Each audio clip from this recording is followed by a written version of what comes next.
Thank you very much for inviting me. Basically मेरा ख्याल है मैं थोड़ा सा जल्दी से ब्रीफ कर दूं। मैंने वैसे हर उसको एक पॉइंट लिखा हुआ है। देखिए, पेपर हम पढ़ते हैं, प्रेजेंट करते हैं, उसके पीछे एक लंबी हमारी एफर्ट होती है।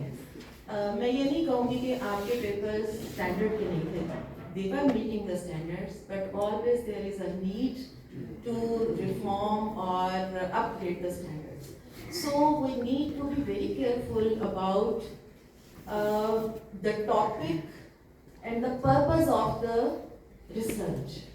कुछ चीज़ें में से नजर आई कि हमने एक टॉपिक को सिलेक्ट कर लिया, but we don't know how will we conduct it, because methodology is very important.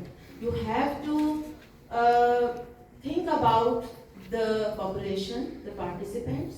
Is there any biasness? क्योंकि मुझे बहुत चीज़ों में ये चीज़ नजर आई कि आपने पार्टिसिपेंट्स तो सिलेक्ट कर लिए, जैसे एक एज रेंज थी 20 to 60. इट वाज मतलब इतनी वास्ट एज रेंज में 20 साल की लड़की जब माँ बनती है और जब 60 साल की औरत एक नानी या दादी बन जाती है तो उसकी पेरेंटिंग में बड़ा फर्क आ जाता है. तो how can you deal all these ages within a same category?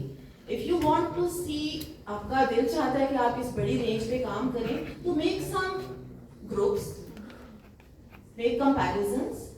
दूसरी चीज, जब आप पार्टिसिपेंट सिलेक्ट करते हो तो एक चीज और जो है वो है पार्टिसिपेंट्स बायसनेस. हम पर बायसनेस नहीं होनी चाहिए. हम पार्टिसिपेंट्स, अगर हमारा रैशनल किसी एक खास फेनोमेना को हमने एक्सप्लोर करना है तो फिर हमें स्क्रीनिंग करनी पड़ेगी. आपकी जनरल पॉपुलेशन में से पहले स्क्रीनिंग होगी, then you will be able to target that population. तो हर एक को एक ही लाठी से मत हाँकने की कोशिश करें. तो overall it was a very good session. बहुत मज़ा आया, बहुत नए नए टॉपिक्स थे. केस रिपोर्ट्स मुझे अच्छी लगी, उसमें कुछ थोड़ी बहुत चीज़ें थी, but those were well presented. तो thank you very much. This was all from my side.